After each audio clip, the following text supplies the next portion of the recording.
दोस्तों, साल 2020 जब से शुरू हुआ है, तब से दुनिया पर तमाम मुसीबतें आ रही हैं। साल शुरू होते ही कोरोना ने कहर बरपाना शुरू कर दिया। संभल भी नहीं पाए थे कि 29 अप्रैल को हिमालय जितना बड़ा एक उल्का पिंड धरती के करीब से गुजर गया। इसके बाद तो शायद एस्टेरॉयड की झड़ी सी लग गई। 7 मई को फिर एक उल्का पृथ्वी के करीब से गुजर गया, जिसका पता वैज्ञानिकों को बाद में चला। और अभी कई एस्टेरॉयड्स ऐसे हैं जो पृथ्वी के करीब से गुजरने वाले हैं, यानी धरती पर खतरा बरकरार है।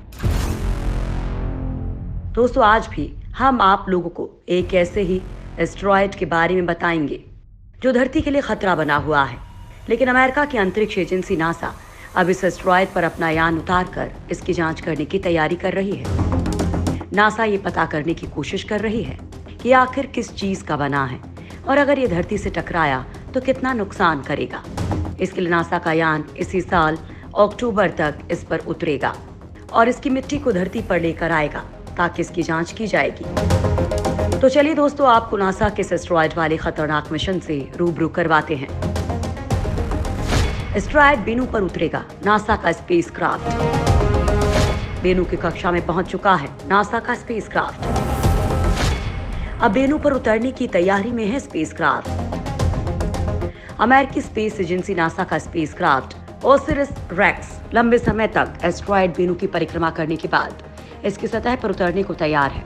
नासा के मुताबिक इसी साल 20 अक्टूबर के आसपास इस एस्टेरॉयड पर उतरेगा। इस स्पेसक्राफ्ट को खास तौर पर एस्टेरॉयड से नमूने लेने के लिए भेजा गया था। इस यान ने दिसंबर 2018 में ही बेनू की कक्षा में पहुंचकर उसकी तस्वीरें नासा को भेजना शुरू कर दिया था, लेकिन सतह पर उतरने के लिए इसे लगभग 2 साल का इंतजार करना पड़ा। अंतरिक्ष यान ओसिरिस रेक्स ने बेनू की जो तस्वीरें भेजी थी उसे देखकर नासा के वैज्ञानिक भी चौंक गए थे। तस्वीरों में इस क्षुद्र ग्रह से पृथ्वी और चंद्रमा किसी छोटे बिंदु जैसे दिख रहे थे। नासा की माने तो ये एस्टेरॉयड आज से करीब 150 साल के बाद धरती से टकरा सकता है, यानी कि 2135 में। इसलिए फिलहाल तो इससे डरने वाली बात नहीं है। अंतरिक्ष में तैरता एक महाबम है बेनू।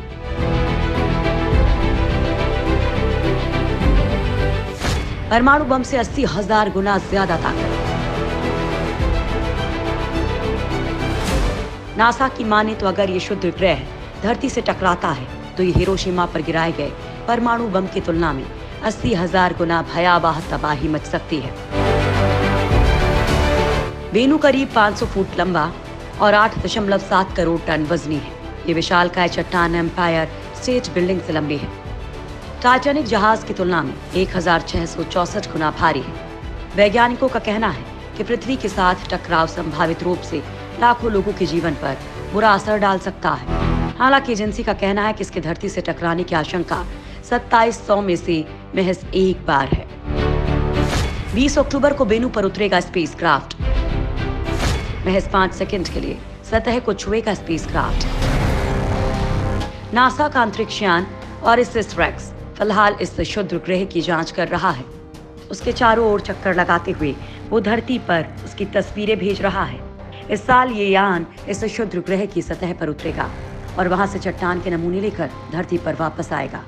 नासा की माने तो ओसिरिस रेक्स स्पेसक्राफ्ट सतह से नमूने लेने के लिए 20 अक्टूबर को पहली कोशिश करेगा। नासा के associate administrator of science Thomas Zurbuchen ने कहा कि स्पेसक्राफ्ट ने अपने अब तक के सफर के दौरान अप्रत्याशित चुनौतियों का सामना किया है। स्पेसक्राफ्ट सिर्फ 5 सेकंड के लिए बेनू की सतह को छुएगा और इस दौरान वो बड़ी मात्रा में नाइट्रोजन गैस छोड़ेगा। इस प्रक्रिया से सतह पर मौजूद पत्थर और दूसरे तत्व सैंपलर के हैंडल पर आ जाएंगे, जिससे नासा के वैज्ञानिकों को बेनू के बारे में अहम जानकारियां मिल पाएंगी। वैज्ञानिकों की माने तो इस मिशन के दौरान स्पेसक्राफ्ट को खासी दिक्कतों का सामना करना पड़ा है। पिछले महीने इससे जुड़े वैज्ञानिकों ने नमूना संग्रह के रिहर्सल के दौरान अंतरिक्ष यान को एस्टेरॉयड की सतह से 213 फीट की ऊंचाई पर ले आए थे।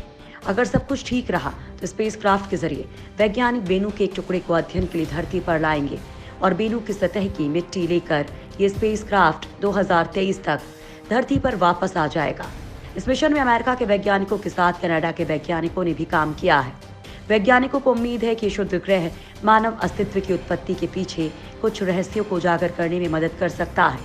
दरअसल ये मिशन बहुत पहले ही खत्म हो जाना था, लेकिन कोरोना की वजह से इस मिशन में देरी हो गई, क्योंकि जब स्पेसक्राफ्ट वेनू की सतह से नमूना लेने के लिए तैयार है, तब इससे जुड़ी टीम को धरती पर कोरोना जैसी चुनौती का सामना करना पड़ रहा है। कोरोना वायरस संक्रमण के कारण नासा केंद्र में मौजूद मिशन से जुड़े वैज्ञानिकों को फाइनल रिहर्सल और नमूना संग्रह कार्यक्रम के लिए अतिरिक्त समय देने का फैसला किया गया था।